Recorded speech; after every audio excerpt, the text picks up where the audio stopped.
Hello,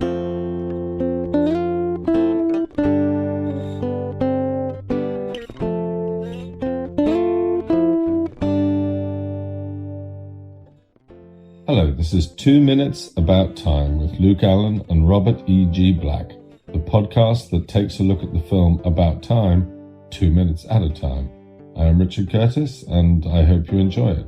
And if you don't, well, you can just travel back in time 2 minutes and listen to something else. I'm one of your hosts, Luke Allen, joined as always with my co-host, Robert E.G. Black. Hello, hello. And our special guest this week, Piotr. Hi. Can you introduce yourself to our listeners, please? My name's Piotr Szkopiak, and I'm a feature film and TV drama director. And Luke knows me through my film, The Last Witness. Which is a really good film. Is there any go-to place that people can find The Last Witness, or is DVD the best option? It's on iTunes, it's on Amazon Prime, and I think Amazon Prime is probably the best place to find it now. It was on Sky, but I think it's gone. So iTunes or Amazon Prime. It was definitely worth it. I think I got the DVD on Amazon, and it wasn't too expensive, and it was definitely worth that price. Thank you very much. I'm glad you think so. So that's a really weird compliment to say there, isn't it? It wasn't expensive, but it was worth it. But yeah, really good for a cheap movie. No, but in all seriousness, I went to the screening of The Last Witness, and it was a really good film with some good British and Polish talent in it. Yeah, I'm very happy with it, and I'm very happy with the reaction. And as I say, it's great watching it with an audience. You saw it in the cinema where I did a Q&A.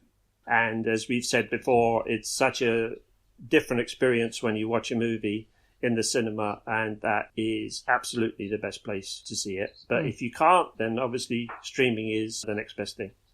So we've got minutes 26 and 27 today. So, Piotr, what was your first experience with About Time? My first experience with About Time was actually when you mentioned it, that it was your favourite film. And at that point, I didn't think I'd seen it. And then when I watched it, I realised I had seen it.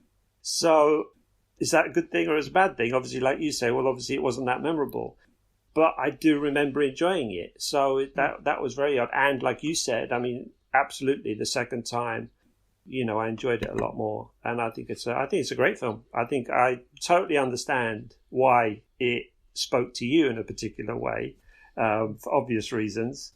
Yeah, which I'm sure you'll get into. Which we'll get into, absolutely. But yeah, I think it's a lot of fun, and I think I can't remember what the reaction was when it came out, because obviously Love Actually was Richard Curtis's kind of big hit, I suppose. After Four Weddings and a Funeral, but About Time kind of came out and disappeared from what I remember, and I don't think it was reviewed particularly well, and I don't really see why, because I think it's a great film, a great little film, and it's got a lot of heart, and it's one of those films where I think everybody working on it had a great time. Definitely feels like that, and I think at least what I think is one of the key reasons for it, is that with About Time, he does with a lot of his films, but especially About Time, the Richard Curtis's family are on board, so his girlfriend's the script editor and the associate producer, and his kids have got like extras and acting roles in it, so it's definitely got that sort of family dynamic, which I think is sort of expressed on screen. Yeah, and I think one of the things which I've noticed, especially with this, and I can't remember who it was who said it, might have been Mark Kermode who said it, which is like a perfect film, or maybe it's a good film isn't necessarily perfect. It's just good enough to look past its flaws. And yeah. That's what it is with this. I think there are some things, if you look into it and you try and overanalyze, as we are, I guess, but overanalyze cynically, you could say, oh, that's all wrong, that doesn't work. But at the end of the day, the film can look past that, and it doesn't, you're not held back by the flaws necessarily. But I mean, which film doesn't? I mean, there's a very few. You did a Twitter feed on kind of perfect movies. I mean, The whole point of filmmaking is it's never perfect. You're working in an imperfect medium. I mean, the minute somebody makes a perfect movie, why would you ever want to make another one? I mean, that's the whole point, is the flaws, just as in characters, that make things interesting. And in this case, it's always going to be, the time travel. Oh, how does the time travel work? In any time travel movie, your first thing is, how's that going to work? And as you say, it's not about the time travel. Who cares? It's a device, and it works for me. It just works completely because as you say, you look past it. You just enjoy the film.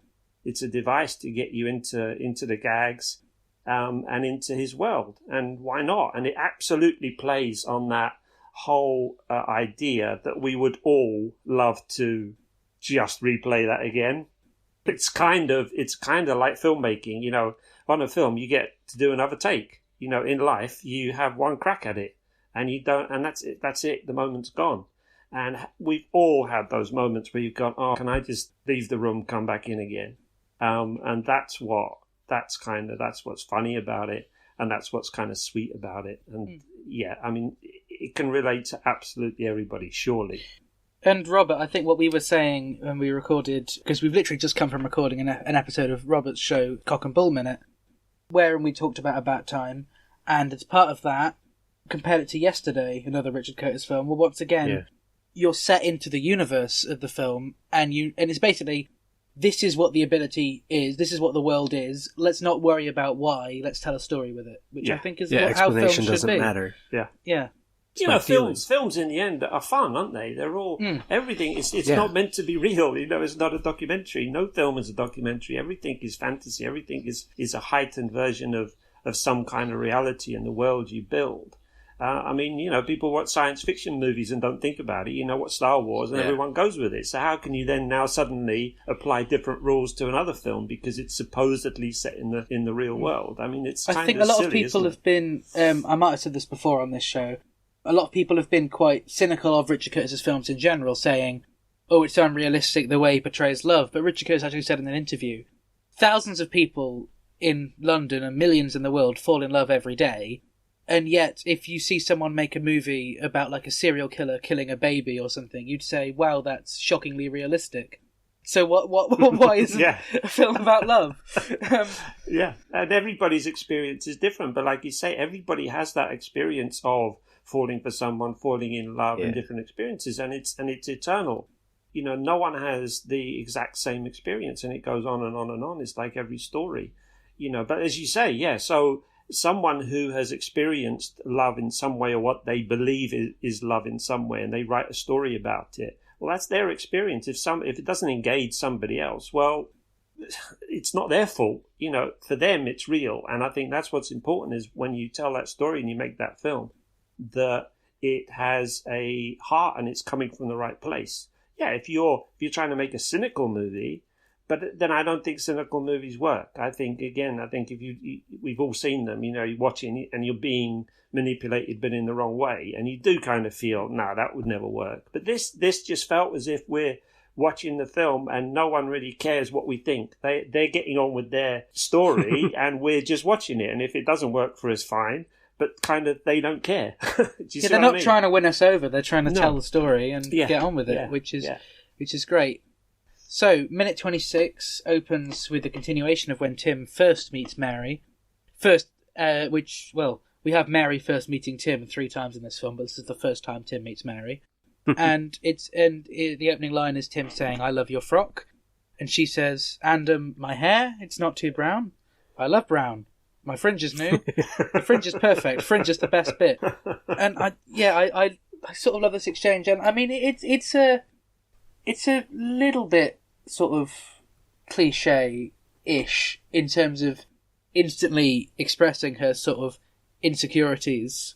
But I think it's fine. I think it's the quirks of Mary's character, really. Yeah, and they're both, it's that thing of, again, I mean, what made me laugh in this scene was the fact that the fringe is awful. It's almost like, I mean, Rachel McAdams was clearly a good sport in the, we all know that the fringe is awful, but he goes, oh, but the fringe is the best bit. I mean, it's just so kind of sweet. And they call back to it later on in another scene in the film, which I think is great. And it is. It's both of them. Both of them are nervous, aren't they? Both of them are nervous, and it's this kind of, both of them are wanting to appeal to the other because they already kind of have made a connection. So now it's like the other way around. Most people, when they walk into a room, they look at the physical first, and then they hope that they get on. Here, they've already got on, and they've come out, and now they're looking at each other. So it's it's completely the other way around to how it actually normally happens in real life. Yeah, it also comes back, Luke, to your interpretation that this is the story he's telling sometime in the future. Yeah. Is that she's the one we get to see be insecure. Yeah. In this scene. He's sort of insecure also in being immediately trying to reassure her and like continue the conversation, but she's the one physically interacting, like touching her hair when she's nervous about it. Yeah. And she doesn't quite trust him the way when he says these things. Yeah. Because this is his story. Absolutely. And what's also funny is that obviously Rachel McAdams is quite clearly very attractive. So you're looking at her through his eyes, kind of going, what have you got to be insecure about? You're gorgeous, But you're seeing it from that sort of a real perspective. She doesn't see that. Or maybe even how we see Rachel McAdams as Rachel McAdams is part of Tim's telling of the story. She is the lead of romantic movies. So maybe he's, maybe Mary within the universe looks completely different, but Tim is telling her as a romantic lead, and thus we're seeing her as the romantic lead. Yeah. Well, again, it's probably why, they went for the fringe, just to kind of make her a little bit more kind of geeky looking, rather than this kind of, fantasy sort of character, I don't know, that's an interesting one. I'd like to ask Richard that question. Yeah, I feel like when these episodes come out, I'll be just DMing Emma Freud every week, being like, can you explain this? Can you explain that? Well, they must be. I think it's always interesting. I think I find it with my own films or what I've done is when people see things in the film that you never thought of. Or they will even see the something you cast go, sometimes. I never thought that. I didn't do that for that reason, but I like the fact that, you see that in that or whatever. So I think it must be interesting for other directors to see what other people see in the film, whether they kind of agree with it or not, or whether somebody else sees something in the film that they never thought was kind of in it. Do you see what I mean? And I think it's great to have you on to talk about directing from a professional opinion, really, because we've just sort of rambled on about it for a while. So it's good it's always you can tell us if our interpretations are right. Well, it's always funny. It's always fun to talk shop, but I think always when I'm watching other films, and especially films I like, obviously I'm trying to learn from that film and trying to put myself into the shoes of the director of what he or she wanted to do in that moment, and what their thinking was in that scene. Were they trying to be overtly manipulative? Were they trying to be real? Were they trying to be fantasy? What is in there? Because you're always trying to, in a way, when you get a script, you're trying to find out what is in that script, what the subtext is. What are we trying to do with this scene? And then you're trying to put that across to an audience. So in this case, it's anything that works. You try to analyze it in that way. I mean, the easiest way is just talk to the director. That's why it's great having director's commentaries on DVDs and this sort of thing. But in absence of that, you're always trying to deconstruct it and see, why does that work, And I think we've talked quite a bit, Robert, about the colour scheme throughout this. And even here, like, Tim especially is matching the colours of the background. Mm-hmm. Like, his red shirt matches the curtains, his black matches the dark of, like, the night and everything. So it's quite...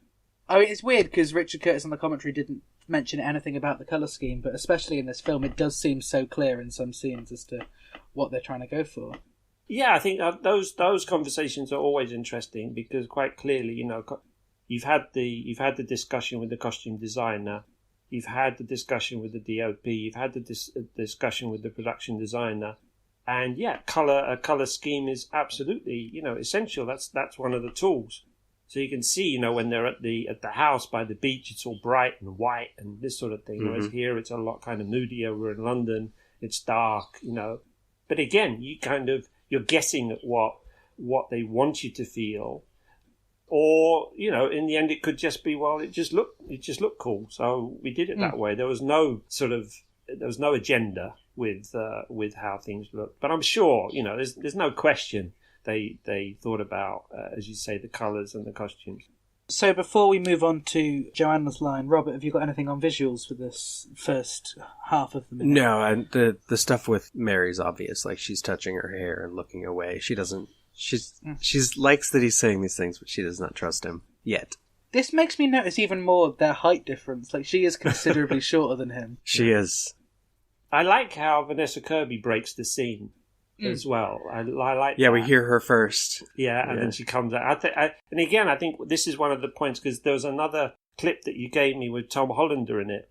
And one of the things I wanted to bring up, because it's something that I really tried to do as well, is that how lucky were they, or how lucky was Richard Curtis, or how ahead of the curve he was to have chosen the supporting actors that he had. He had Vanessa Kirby, Tom Hughes. Tom Hollander was already known. Obviously, as you said, Luke, Margot Robbie as well, before she was Margot Robbie, just all the individual parts and characters, doesn't matter how small, are cast for me so well that you just get so much fun out of all the characters. And, they Vanessa all feel Kirby, like real people. Yeah. And that's always like the key.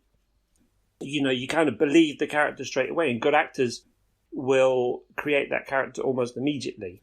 And Vanessa Kirby is just great. She hasn't got a very big role at all, but you remember her, and she just gives you something in every scene. It's just the way she plays it. There's just something funny about it. It's great, it's real, and it's a nice counterpoint to what's happening between these two.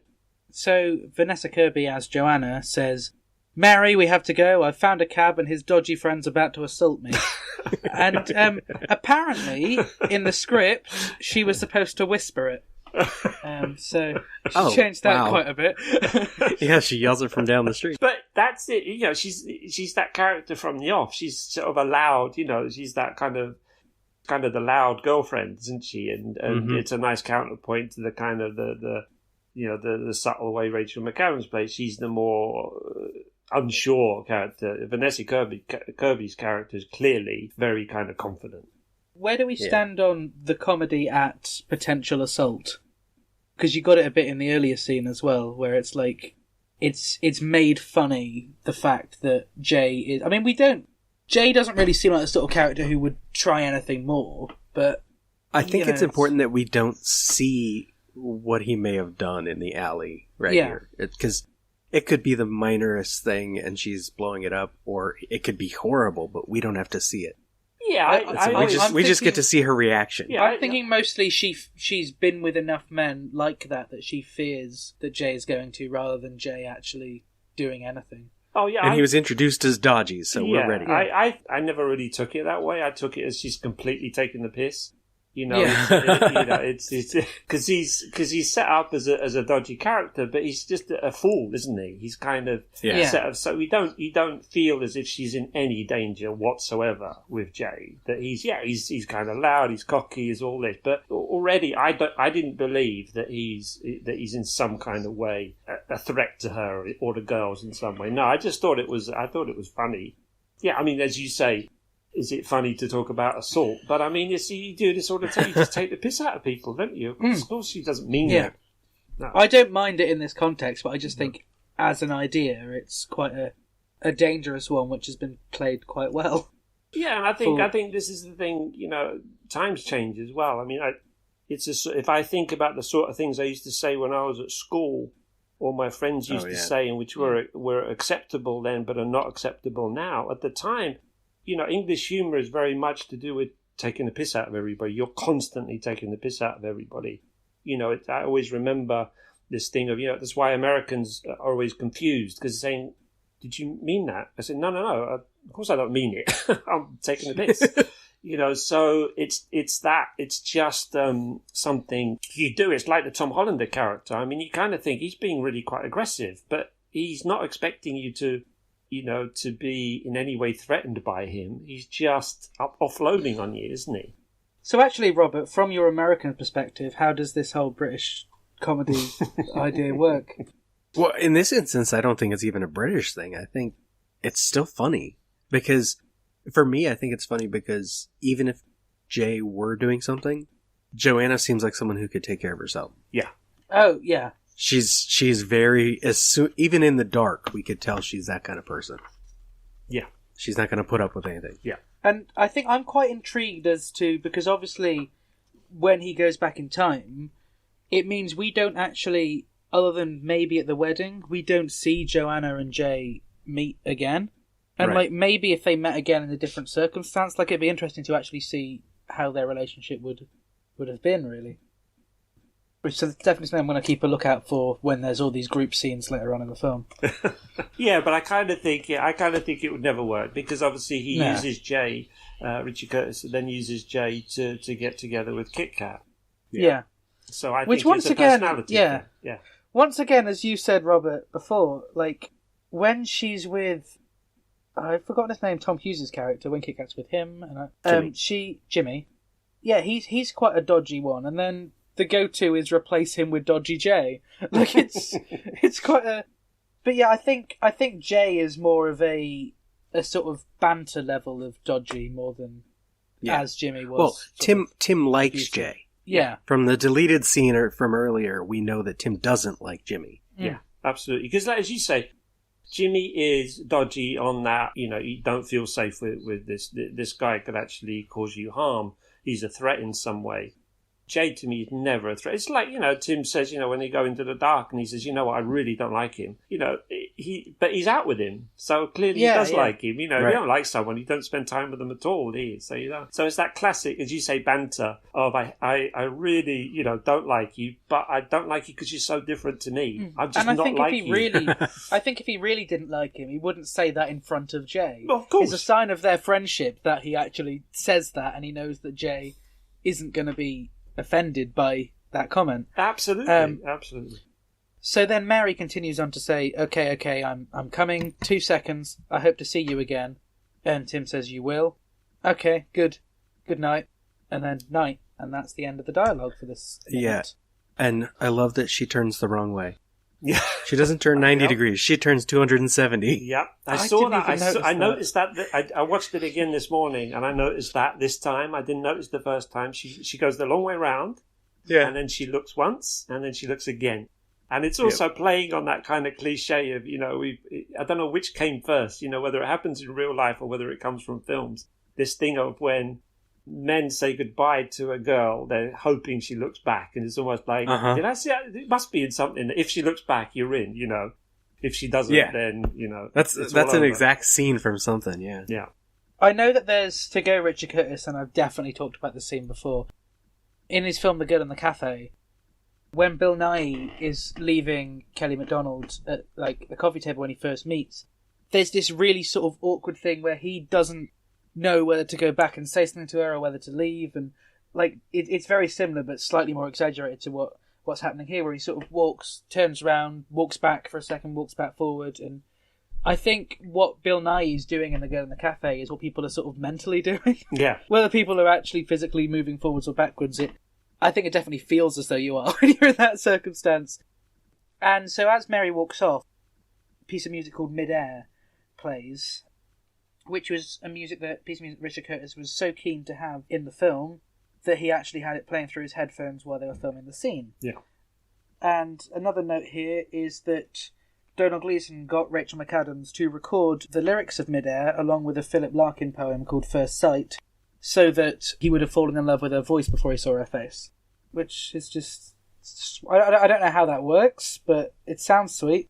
Well, I mean, it's how they get to that point, because obviously they meet in the dark, and so they kind of fall in love in the dark, just listening to each other, and then they see each other, and then the scene kind of finishes with her looking back, and then kind of it's done.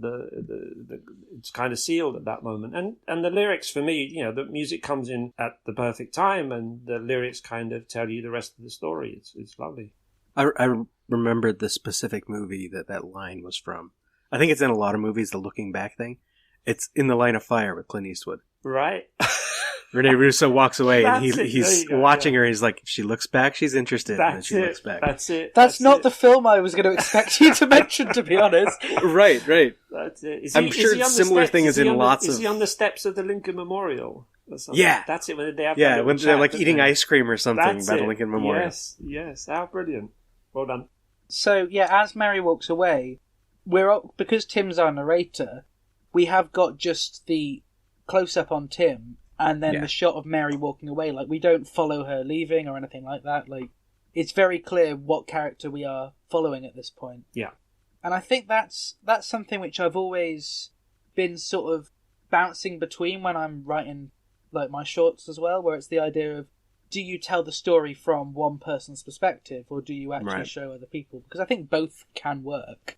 It just depends on the film, and that's one thing which, looking back with Unstable, I sort of to and fro on whether I did that right or not, but I think at the end of the day it turned out okay.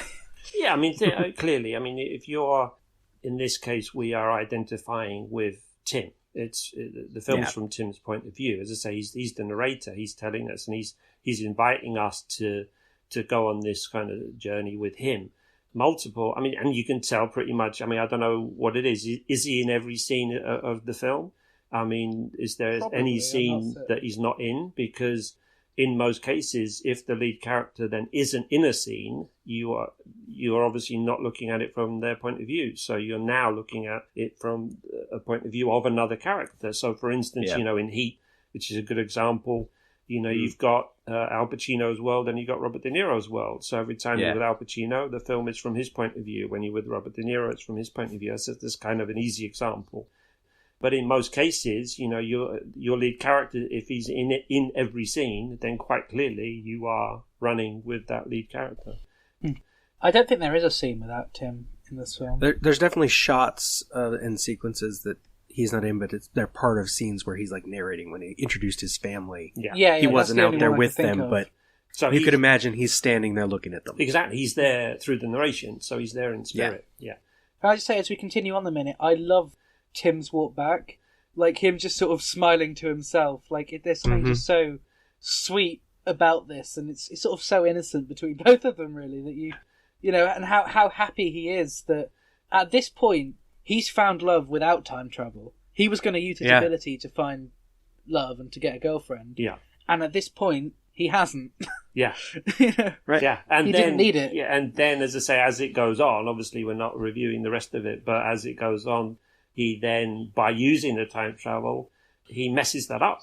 And he's got to come back to it. Yep. So that's really interesting. That was just a really interesting thing that he's, as you say, he's got it. He's got what he wanted, and it's actually come quite easily without him having to do anything. Because he's kind of, when he said to his dad, this is oh my God, it's the mothership. It's the biggest thing you can try and do.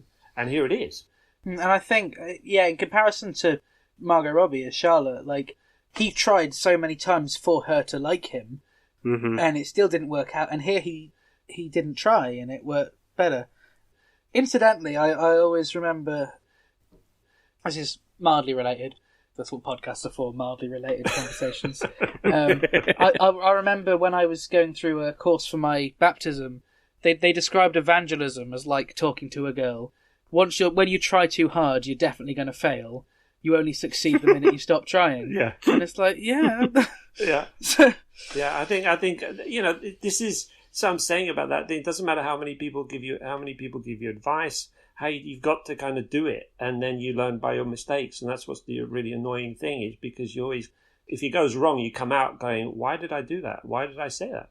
And then other people, you kind of, as I say, I don't know whether you've had that kind of experience, but in my experience, it's the people that you kind of ignore or don't really talk to. Those are the people that are kind of that keep popping up. And it's the people you really go after that just run a mile. So there's definitely something in that. And so I think we're ready to go straight on to 27. I just want to point out one quick visual because it's adorable. The last thing we see of Mary before she ducks in the alley, she kind of waves without even raising her arm. Like she waves right by her waist. Yeah. And then just disappears. It's really nice. Like you say, it's kind of pure. It's just that there's no kind of agenda there. They just like each other, and it's a really nice moment because we're all, I think we all want to feel that moment. And if we have or we haven't, it's just such a kind of cliche in love, that moment, that in that moment, both people want exactly the same thing. They're not thinking about being somewhere else or with someone else. In that moment, they've gone, oh, wow, what's that? And that's the thing you're kind of trying to capture every time. But the more rom-coms you see, as I say, it becomes, you don't want it to be a cliche. You want it to be real.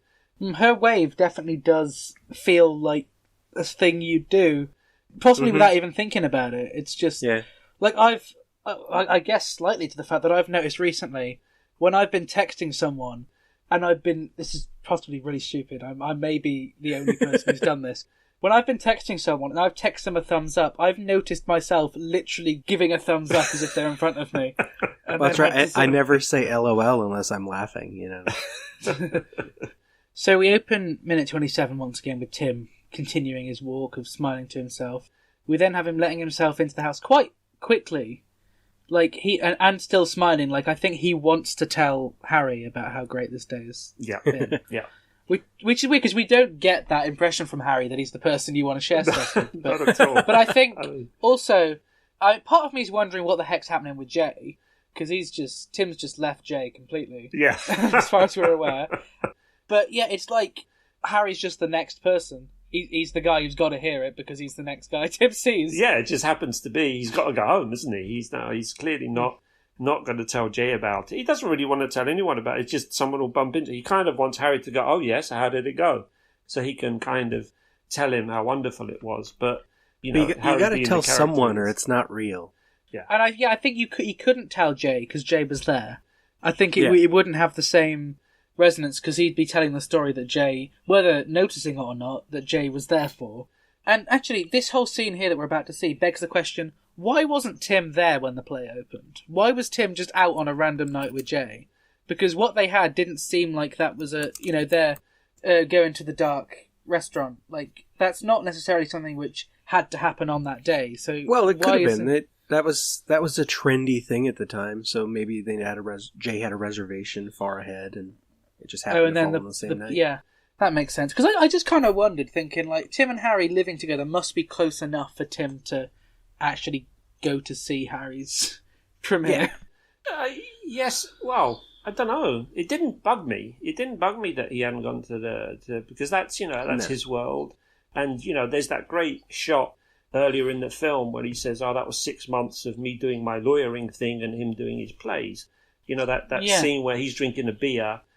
And it's almost like a split screen, together. And he's at the bottom of the stairs drinking a beer, and it just shows. I mean, they're in the same house, but they're apart. But their lives are, and maybe when Tim ends up moving out and living with Mary, it's supposedly when they become closer. Yeah, because suddenly Harry is there at the wedding. Harry's there at the christening party, at the funeral. Well, Harry would be at the funeral anyway because he was a friend. Right, because he knows his father. James. Yeah. Yeah, and Harry's so kind of self-obsessed. He doesn't, he doesn't want to hang out with Tim, does he? I don't know that many other. I've seen Tom Hollander in a few things, but I can't figure out what his character type is. So this is like I was watching Maybe Baby the other day. I don't know if either of you have seen that at some point. No. But Tom Hollander's in that, and he plays like a Scottish film director who wants to make a comedy about drugs and everything going wrong and murder and all of that. And Hugh Laurie is who's playing the guy who's taking all the pictures, and he's like, "How's this a comedy?" And there's this great exchange. But he ends up being a successful director anyway because everyone else understands it except Hugh Laurie. Maybe Baby's a really good film. The Ben Elton book, Inconceivable, is better, but the film is. It's a solid British film about a film director and his wife that are struggling to conceive. Right. I haven't seen it. But anyway, that's a completely random rant. But yeah, what is the Tom Hollander character? Because I know him so well from this that if I see his face in anything else, he's instantly unlikable. And I can't tell whether that's the point or whether I'm just become subliminally hating Tom Hollander's face. Well, no, clearly, when an actor plays a character really well, that sears into your brain, doesn't it? And then you can't, it's in a way he's played it too well, and it's too memorable, But in this case, I just think Tom Hollander he's just a fantastic actor. But I think he plays characters that have, self-obsessed characters that have the kind of the weight of the world on their shoulders really well, and that kind of dry humour, that kind of the way the put downs.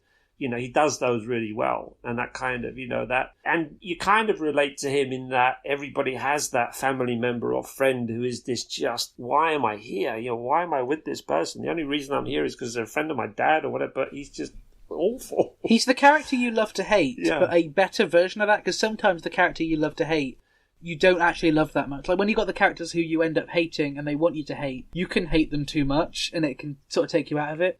Whereas with him, you can completely understand why Tim still stays around with him. Like, he's not...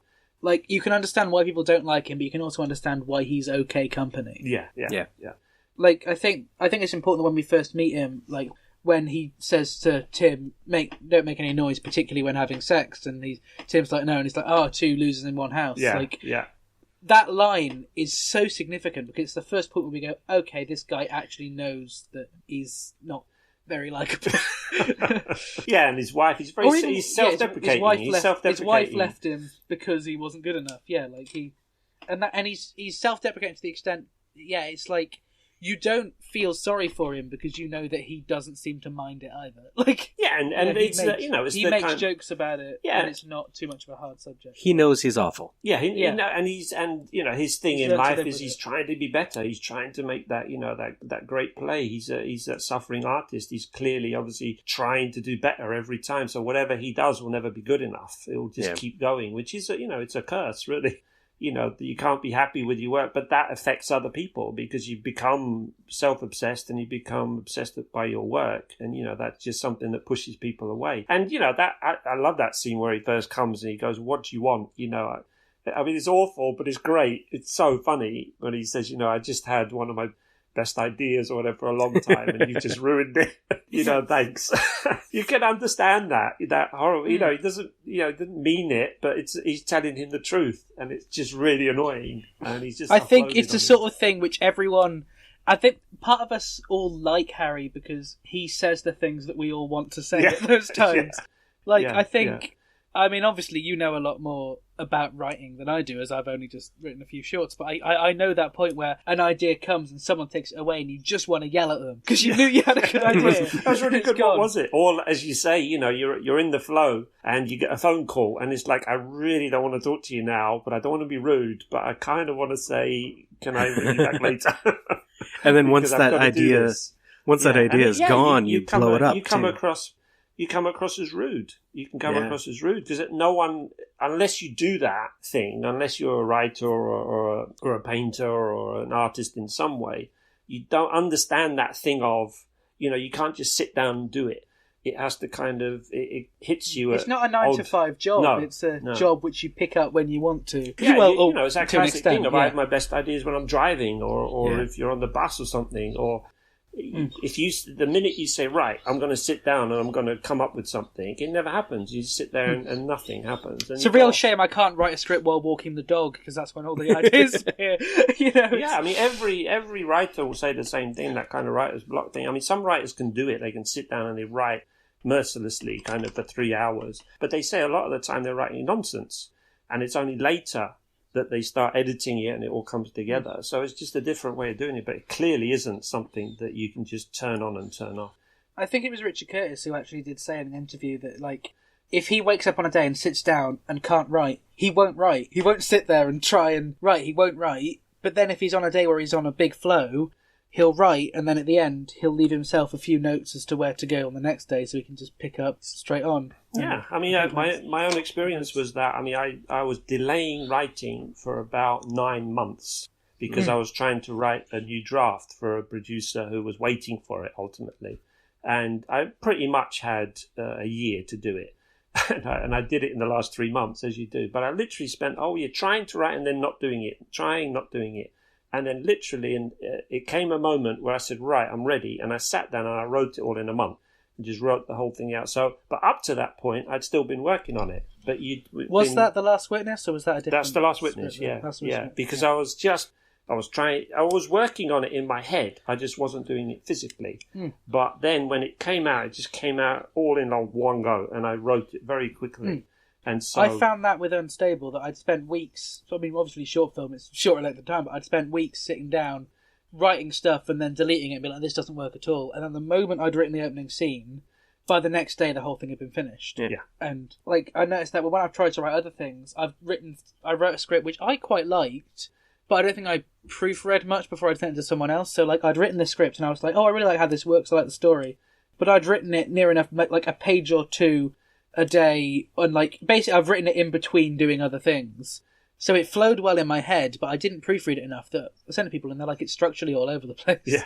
Well, it's a lot of it is stream of consciousness, and then it's all in the editing. It's all in rewriting. You then, you throw it all out, and then you start going back over it, and you start editing it and cutting it and rewriting it, and finally you chip away at it, and then you get some semblance of a script at the end of it. To go back into the minute, Harry has hurt his thumb or his finger or something. We can barely see it.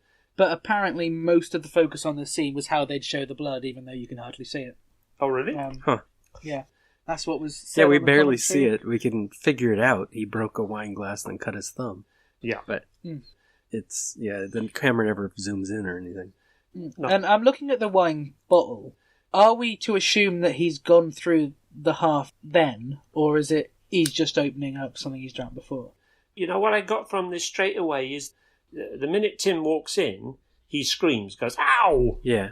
Oh, he's waiting for the attention. He just wants attention. And then it's, oh, what's wrong? And now, oh, well, I'll tell you what's wrong. And then he goes into this whole thing. So it's, it's again, it's not about the wine and the bottle. But I quite clearly think he sat there, drinking the wine and wanting to offload on someone, and sort of finds his excuse when Tim comes in. And I love the fact that we are seeing with Tim here, they're both wanting to share something, but Tim doesn't mind waiting. Yeah. And I think that says a lot. And maybe that, once again, is Tim being the unreliable narrator, and he's making himself come out a lot nicer than, we don't know in the circumstance. But I do love the fact that he pretty instantly goes, when Harry explains the situation, he's like, okay, I'll go back and change it for you. Well, obviously he doesn't say that, but he but he's also in a fantastic mood, isn't he? Yeah. Because he's coming. It's like, whatever you say, you're not going to ruin it, because this is just brilliant. I've had a great night. Apart from the fact that it ends up literally ruining it. Well, that's it. That's what he doesn't know that. Yeah. Because he doesn't know that. He's trying to be good. He's trying to do a nice thing because he feels great, and inadvertently he now ruins that thing by helping someone else. He's kind of messed up his own situation. He's in such that point in his life there, really, where it's like he's so taken aback by how wonderful that went that he's not thinking straight enough to realise that he's just going to undo it. Yeah, but he doesn't know. That's that thing. Is what we were saying. In real life, you don't have another chance. In that moment, you make a decision, and that's it. You can't go back and fix it. So in this case, he's just going ahead, going, well, this is this thing in front of me. I haven't actually realised what happens if I go back in that moment. He's been told, but he's learning by experience. Well, as far as we know, he's only gone back to fix things so far. This is something he doesn't want to fix, so it probably doesn't even connect to that part of his brain. Exactly. Yeah. He's not thinking of the two things together. Exactly. So to actually read the lines, because I realised I didn't read the dialogue, is, what's happened? What have you done, you poor thing? Which he turns to. It's so patronising. Nothing, it's just a flesh wound. Here, thank you. You may remember, my play opened tonight. Oh yes, how did it go? Well, it went well. You could tell in the room a masterpiece was being unfurled. Really? Really? Until, and this is the most crucial plot point, I think, until the lead actor had the most massive dry in the history of theatre. No. Yes. He didn't just forget his lines. He forgot his lines to the extent that no actor has ever forgotten their lines before. In the annals of dramatic art, the reviews won't say major masterpiece gets unveiled, and that's where our... it's such great delivery. And part of me wants to see how it actually went. Like, did it really go as badly as he believes it did? Because you'd think that like a stagehand or someone would lend a hand and... Well, you get to see it. That's the thing. You get to see a bit of it. You get to see it. You get before to see Tim fixes it. I mean, and that's for another episode. But that's a great moment. That when he tries to fix it, and we get to see that moment. But for Harry in that moment, I mean, again, this is stuff. Anything you put out there, you're in the hands of the actors, in the hands of I don't know whether he directed it. You're putting your baby over to someone else, and now your fate is in their hands.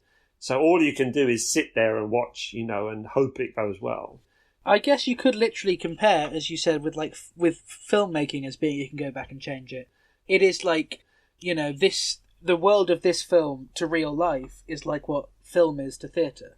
The theatre is, can't go back and change stuff, whereas film is you can. I can't imagine how tough it must be to write or direct something for theatre and then just leave them to do it. Yeah, I mean, it must Like, be oh. awful. I mean, I that's the difference in a way. Not that I've directed theatre, but I would think that's the big difference, because all your directing is done in the rehearsal, and then once the play opens, there's nothing you can do. You can't run on stage and say, "Hang on a second, everyone, let's rewind. Let's just have that entrance again.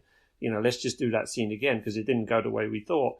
Obviously you can do it the next night, and in most cases, in theatre, again, from what I've heard, actors will try and do it slightly differently every night to keep it fresh for themselves. If they're doing it for a year or something, they've got to keep it fresh. But as a director, it's an actor's medium, I would think, not a director's medium. Yeah. And yet the director often ends up taking such a big credit for it that it could be awful. Well, like Harry as a writer, if it goes bad because it's your name that's stuck on. It's not the actor. It's never... I mean, we don't even know the name of Richard E. Grant's character, but guarantee it would almost be to the credit of him, that the show didn't work out. Well, yeah, I mean, that happens and he goes off to another job or whatever, but the writer, the director are left with it. Harry's left with it for the rest of his life, in that moment. Yeah, his name's on the marquee. That's it. Yeah. In that, they'll always remember, do you remember that play where the actor died? Oh, whose was that? It's that moment. It's the same, it's the same. My experience in film and TV is kind of the same, in that if it's good, then it's brilliantly acted, it's brilliantly written, it's brilliantly photographed, it's beautifully produced. If it's a flop, it's badly directed. Yeah. Yeah. I get that. It might not be entirely true, but it makes sense. Yeah. But it's and that's what you kind of sign up to, right or wrong, because obviously, from everybody's point of view, if it's a success and all these, and it's a success and all these people are involved in the success, then obviously if it fails, then all those people are involved in the failure as well. You can't just single out one person. The whole point is it's an ensemble thing. So even directors saying, "Oh, that's my film," is difficult because, well, you had actors, you had DOPs, you had a lot of people doing that thing for you, and because they did that work well, you can say that was what I intended, but it's still a group effort. I mean, for Richard Curtis, in my bias, I can't think of a Richard Curtis flop. But you take a look at the success of Four Weddings, which hopefully he wrote instead of directed, so it's a little different. You talk about Four Weddings and a Funeral, it's the Hugh Grant film. It's not the Richard Curtis film. Yeah. Because it's good, so you go for the lead actor, yeah. But I mean, that's it. I mean, Richard Curtis didn't direct that film, but obviously the writing is so, as you've seen his other films, is so him that, he had a lot of influence on that film, really well directed. But clearly his script was one that was just a joy to direct, a joy to play. And the same here, he directed it himself. But I'm sure if another director directed About Time, it probably would have come out very similar, I would have thought. Like I say, in the best possible way, Richard Curtis films, you don't notice the difference as to who's directed it. Like, the Richard Curtis films, although his directing is incredible in this, and like the more we look into it, the great things that he means with different shots and with all the handheld cameras, it's a Richard Curtis film because of the writing. Yeah. It's never a Richard Curtis film because of the directing. And that's why he quit directing after this film. Well, there is a moment, I can't remember, I'll tell you in the next episode, there is a moment in About Time where Domhnall Gleeson is, I can't remember which scene it is, but I was looking at him, listening to him and going, that is just so Hugh Grant. He's just doing Hugh Grant there. Yep. It's to his credit that in the rest of the film it's not. It's very much, his character. But I can't remember. Can you remember what I'm talking about? There's one scene where he sounds it's very kind of Hugh Grant. You can imagine Hugh Grant delivering it in the same way. Well, I think it's something with Domhnall's British accent as well. Like, because he's Irish. Yeah. His British accent is like the Hugh Grant accent at times. Which Richard Curtis apparently didn't notice at all, but he did say on the commentary and other things that people were saying to him, "Doesn't he sound like Hugh?" And he was like, "Does he?"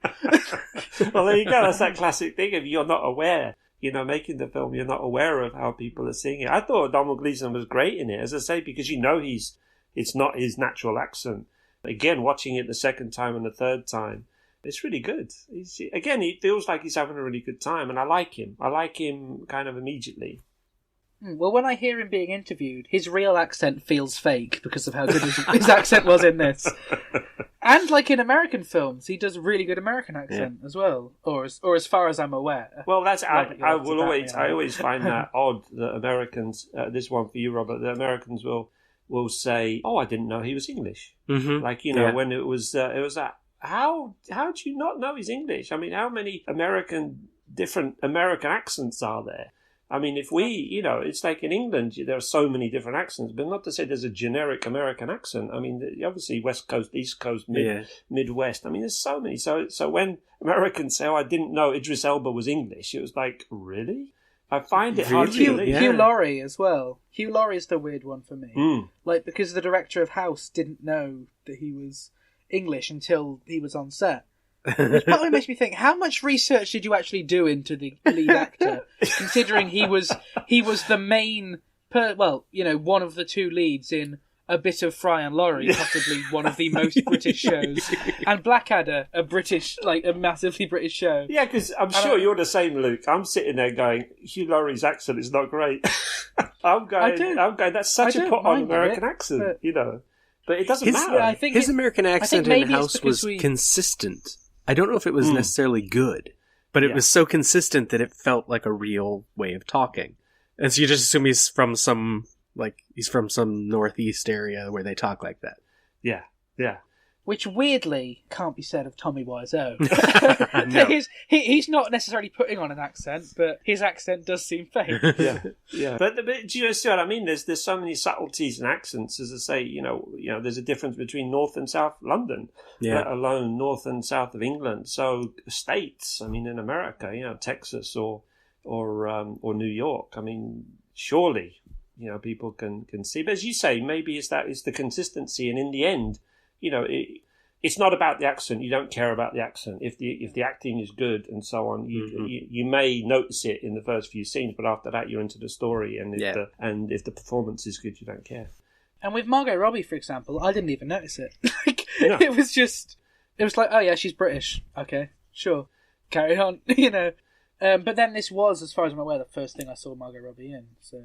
I think it was as well, because I mean, as you say, I mean, I didn't even realise it was Margot Robbie when I first watched it, when she turns up in the car, and then it was struck. Hang on, she looks like Margot Robbie, and it was so again how long ago I saw it, but quite clearly, all of those actors were just coming up then. So, Robert, is there anything on the visuals for this minute before we wrap up this? Just that Harry, as he's talking, gets another wine glass out and pours himself some more wine. And he doesn't offer... No, he doesn't offer anything to Tim. Yeah. He just gets out another glass. It's not about Tim. It's about him and his monumental failure. He wraps his finger really quickly and then gets another wine glass. But that's what I mean. That's what makes you wonder if this has happened a few times. But as you say, it's that thing of it's not about the finger, it's not about the blood, it's about him wanting attention and wanting, to tell somebody. Because otherwise, if Tim wasn't there, can you imagine he'd be there in that house on his own, suffering? This way, is just at least he can tell somebody. But imagine if the play had gone well, they'd both have great stories to tell, and they'd have a good night, together. Yeah. His posture instantly changes as well. Once he realises that Tim doesn't mind talking, it's like, oh yeah, okay, well, basically. It's just... Let me tell you might remember my play open tonight. Yeah. He's so casual. It's not like it's what I've been working on for the past year or whatever. It's like, I'm trying to think of what you could compare it more to, and I can't. Or you could be like, ooh, you might remember that my favourite TV show finished today. It's not like... It's like... That's how he treats it at first, even though there's going to be a horrible story. Yeah, and I love that. It's just the delivery of it. Again, I love that kind of the calmness of it all. It's not like he starts throwing things around the room. He just says, well, look, it was this is what it was. And then, hits the...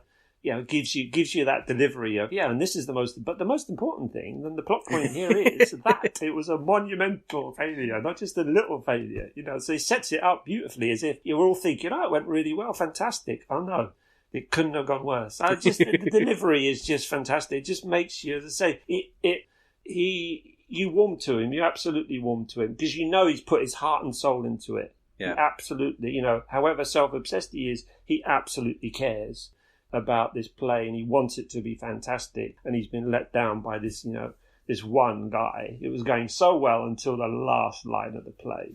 I mean, awful. So, Piotr, where can our listeners find you on social media? At Piotr Szkopiak, and on Instagram, # Piotr Szkopiak.